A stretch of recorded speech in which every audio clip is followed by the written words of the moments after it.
In human interaction, communication extends far beyond words. While spoken language helps us express thoughts, emotions, and intentions, a significant portion of how we connect with others is non-verbal. Among the various nonverbal cues, like facial expressions, eye contact, posture, and gestures, touch stands out as one of the most intimate and instinctive forms of communication.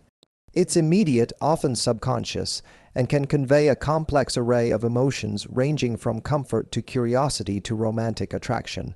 When we talk about attraction, especially in the early stages of a romantic connection, verbal communication often lags behind behavior. People may hesitate to confess how they feel, but their bodies tend to speak first. This is why touch can be such a revealing indicator of someone's interest. However, it's important to approach this topic not as a rigid rulebook, but as a nuanced field of human behavior where context, consent, and culture play essential roles. Let's consider why touch is such a powerful tool in the language of attraction. First, from a biological standpoint, touch activates a range of responses in the human brain.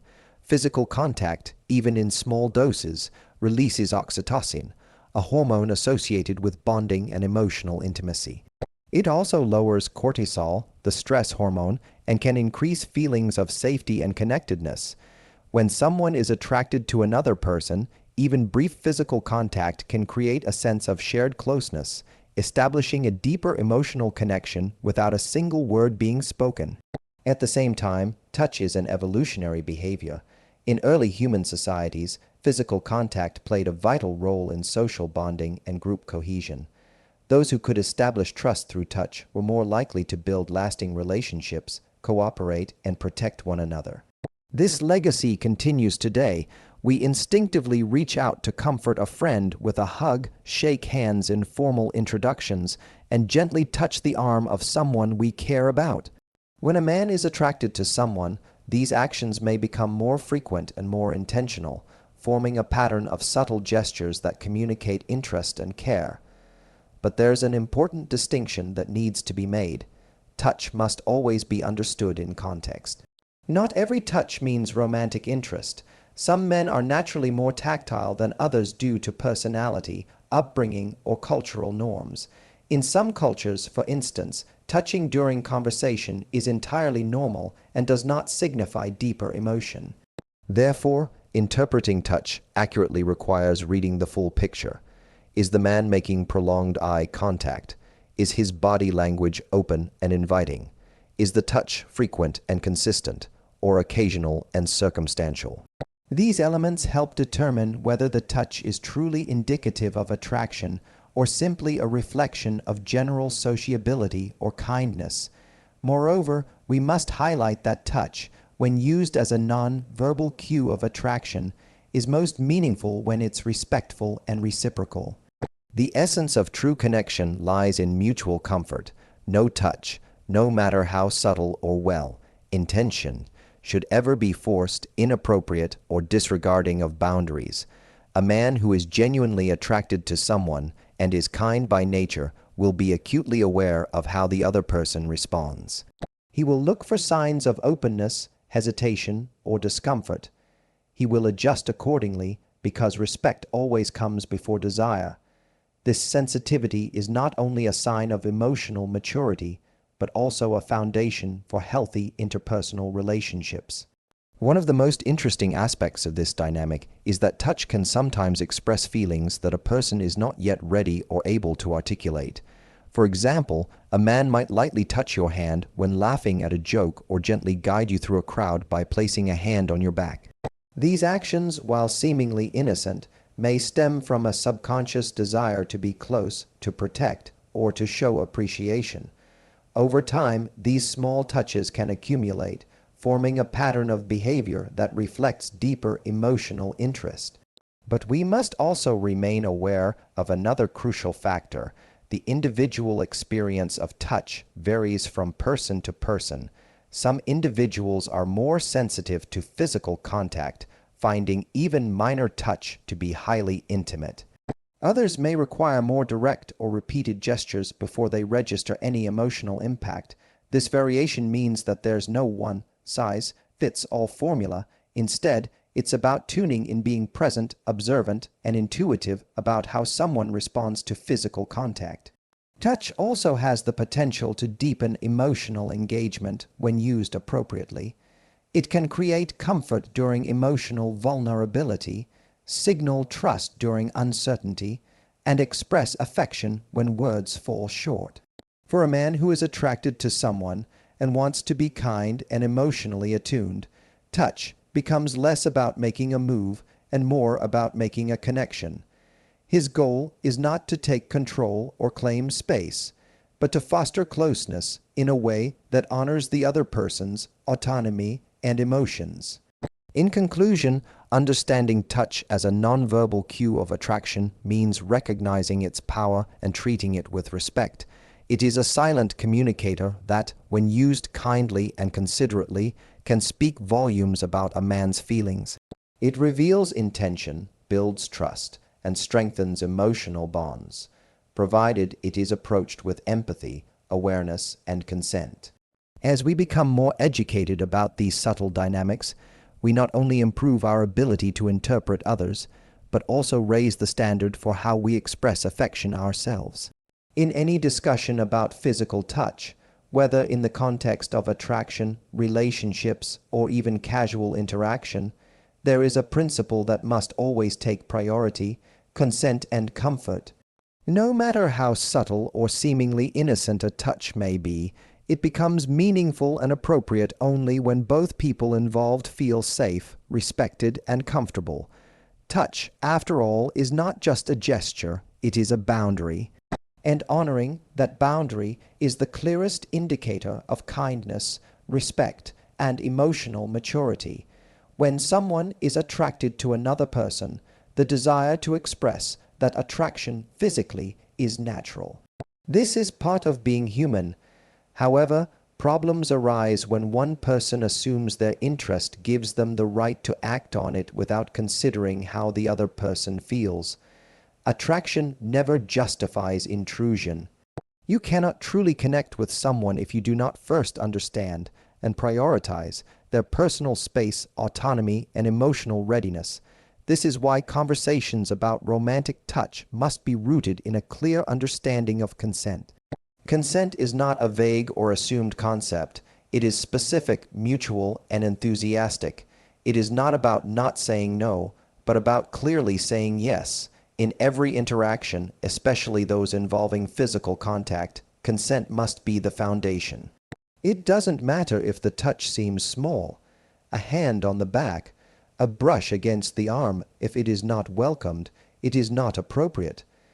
And if someone is unsure, the respectful path is to wait, ask, or simply refrain. Genuine attraction, when paired with real kindness, is patient. Furthermore, comfort is not just about physical acceptance. It's also emotional. A person may physically allow touch, but still feel emotionally uneasy about it. That's why being attuned to nonverbal signals is so important. A kind and emotionally aware person will not only listen to words, but also observe body language. Are they leaning away? Are their arms crossed? Do they seem nervous or distracted after being touched? These are quiet indicators that something may be off, and it's the responsibility of the one initiating contact to notice and adjust. Another critical aspect of consent and comfort is that they are ongoing. Just because someone was comfortable with touch at one point doesn't mean they always will be. Contexts change, emotions evolve, and comfort levels shift. A kind person never assumes past permission guarantees future acceptance. Instead, they stay engaged, stay aware, and remain respectful. They understand that attraction must always exist in balance with consent. This understanding becomes even more important in environments where power dynamics are at play. For instance, in workplaces, social settings where one person has more influence, or situations where one individual feels emotionally dependent on the other. In these cases, it can be harder for someone to say no to touch, even if they want to. That's why the responsibility lies with the person initiating the touch to ensure they are not unintentionally pressuring the other. A truly kind man who is attracted to someone will be highly sensitive to these dynamics. He will not place someone in a situation where saying no feels difficult or uncomfortable. Instead, he will create a space where openness and honesty are welcome. Educational conversations about touch must also acknowledge that different people have different levels of comfort due to their backgrounds, traumas, cultures, and experiences. What feels natural to one person might feel invasive to another. A man who is kind and respectful understands this and does not take offense when someone expresses discomfort. Instead, he sees it as an opportunity to understand that person better. He doesn't view consent as a barrier to attraction, but as the bridge to genuine trust and connection. There's also a tendency in some environments to normalize or downplay unwanted touch, especially when it is disguised as affection or just being friendly. This is problematic. Even if someone is generally kind to everyone, including through physical gestures, those actions should never override another person's boundaries. The fact that someone is touchy by nature is not a pass. Each person gets to decide what kind of physical contact they are comfortable with, regardless of the other's habits, intentions, or feelings. Respect for this individuality is what distinguishes a genuinely kind and considerate person from someone simply acting on impulse or desire. In relationships, especially romantic ones, the role of consent becomes even more profound. Here, touch becomes a language of love, support, and intimacy. But that language only speaks clearly when both people are fluent in the values of respect and empathy. A man who consistently checks in, who notices when his partner seems withdrawn, who asks before initiating something new. This is someone who understands that attraction is not just about how he feels, but about how both people experience the connection. Ultimately, we need to teach and model that consent is not a formality. It is a form of care. It says, I see you, I respect your boundaries, and I want you to feel safe with me. For a man who is attracted to someone and is genuinely kind to everyone, this will be second nature. He won't touch because he can, he'll touch because he's been invited to, and only then. This creates a foundation for deeper, healthier, and more fulfilling connections. When we build our relationships, romantic, platonic, or otherwise, on a clear respect for consent and comfort, we don't just avoid misunderstandings, we foster trust. And in that trust, attraction can grow in a way that feels safe, meaningful, and mutual for everyone involved. Touch is one of the most expressive and revealing forms of nonverbal communication. It plays a powerful role in shaping how we experience connection with others, especially in both social and romantic interactions. Understanding the meaning behind touch, particularly where someone chooses to make physical contact, can offer deep insight into their intentions and feelings. But it's important to approach this topic with nuance because the same type of touch can have entirely different meanings depending on context, relationship, timing, and cultural norms. In social settings, touch is often used to convey friendliness, reassurance, or camaraderie. A pat on the back, a handshake, or a tap on the arm during a conversation are widely accepted gestures that help establish trust or maintain social harmony. These types of touches are usually brief, not deeply personal, and are considered appropriate across most interactions. However, even in casual contexts, the frequency and sensitivity of touch can subtly suggest deeper emotional undertones. This is why, in romantic contexts, touch often takes on additional layers of meaning. For someone experiencing attraction, particularly a man who is interested in someone and naturally kind, the way he initiates touch may reflect both his feelings and his intention to remain respectful. In romantic settings, the choice of where to touch and how often to touch becomes more deliberate. This doesn't mean every act of touch is planned or manipulative. Rather, it's often intuitive, shaped by a desire to feel closer and be noticed, all while testing emotional boundaries. Certain areas of the body tend to be common touch zones, when someone is attracted to another person. These are typically areas that are socially acceptable to engage with, but which can also suggest a growing intimacy when done repeatedly or with intention. One of the most common areas is the hand. Holding hands, lightly touching fingers, or briefly grazing the back of the hand during conversation are all gestures that fall somewhere between polite and romantic. A man may use this touch to show subtle affection or to create a moment of closeness without overwhelming the other person. Another frequent touch zone is the arm, especially the forearm or upper arm. In casual interactions, a touch here might seem like nothing more than emphasis during storytelling or a way to guide someone gently. However, when someone is attracted to you, these touches might linger slightly longer or occur more often. They're safe but still personal. It's a non-intrusive way to bridge the emotional gap and test how receptive the other person is to physical contact. The shoulder and upper back are also commonly touched areas, especially in mixed social and romantic settings.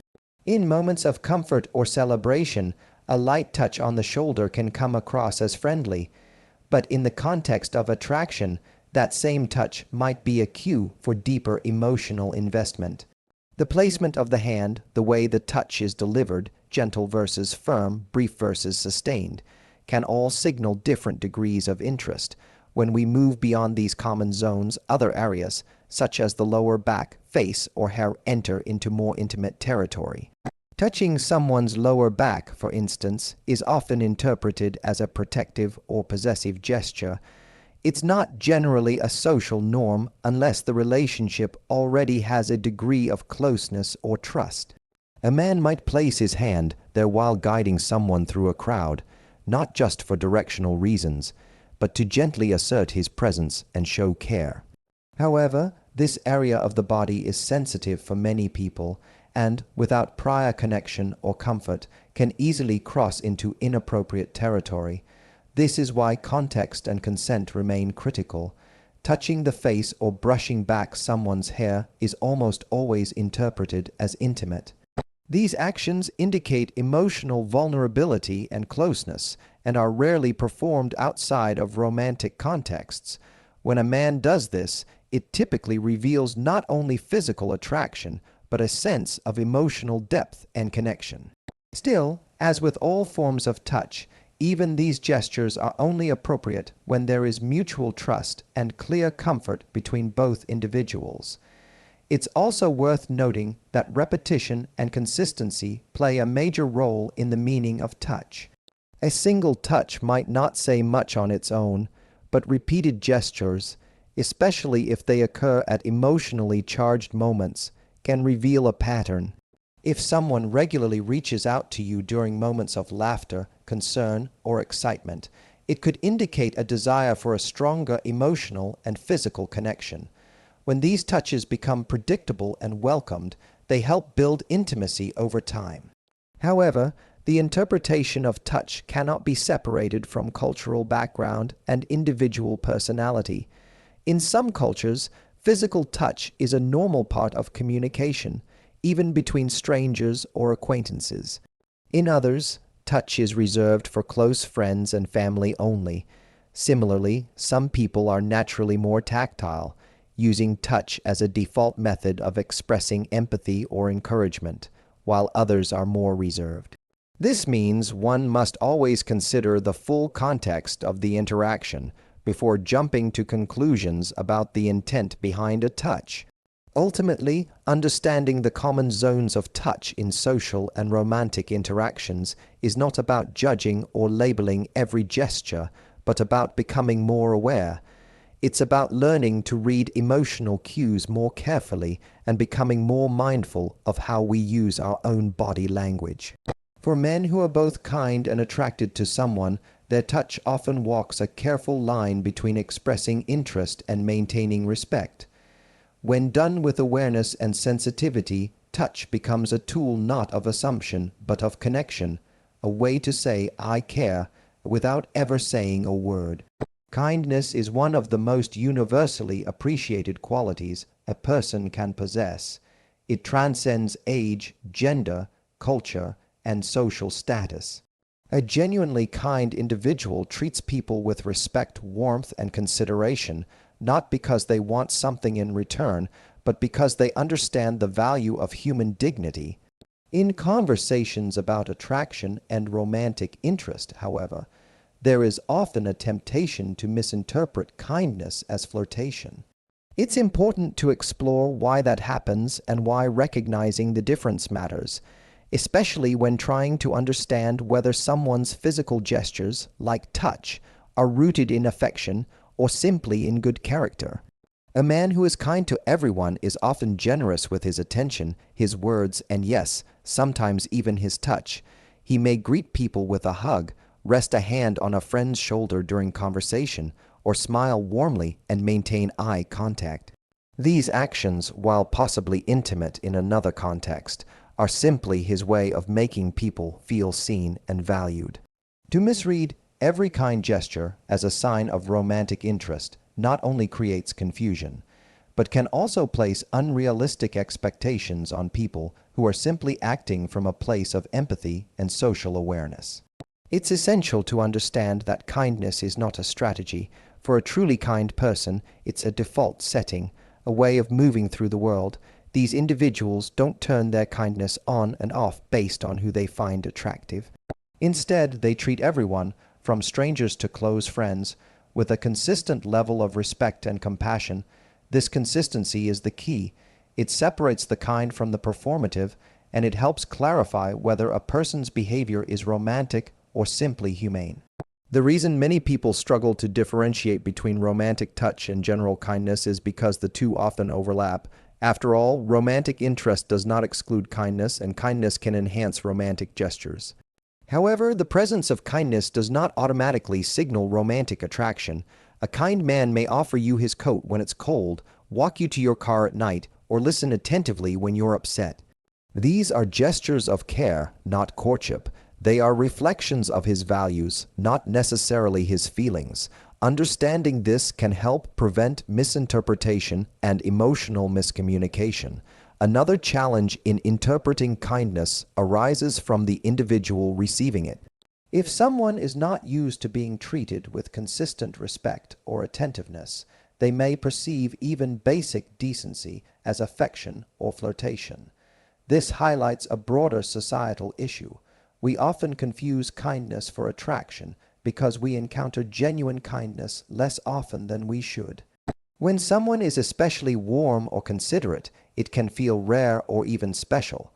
But rather than jumping to romantic conclusions, we might benefit from appreciating the kindness for what it is, a reflection of someone's character, not necessarily their desires. Still, this does not mean that kind people cannot also be romantically interested. A kind man may touch you in ways that reflect both his personality and his affection. The difference lies in intention and behavior patterns.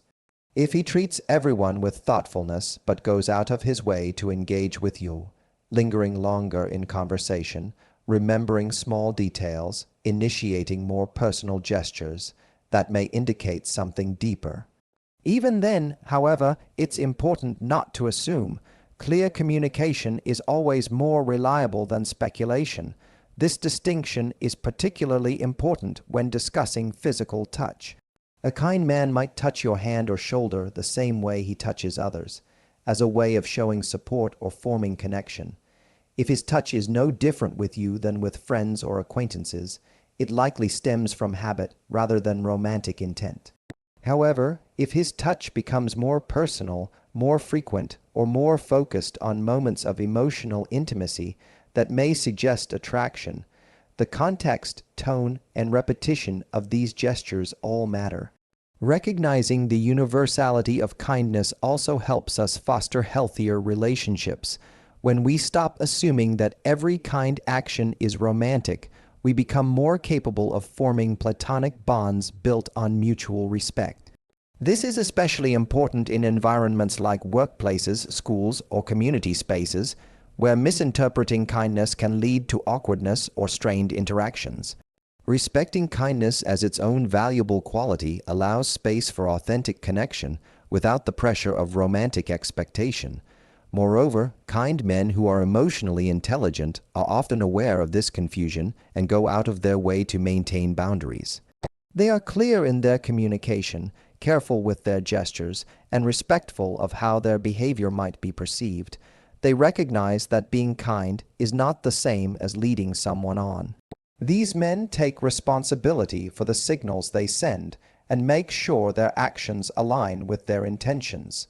In the end, the ability to distinguish between romantic interest and universal kindness is an important emotional skill. It requires awareness, observation, and sometimes even direct dialogue.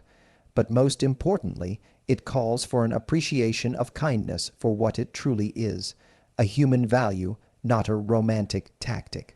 When we learn to recognize and respect kindness as a standalone virtue, we become better at navigating relationships of all kinds, romantic, platonic, and everything in between.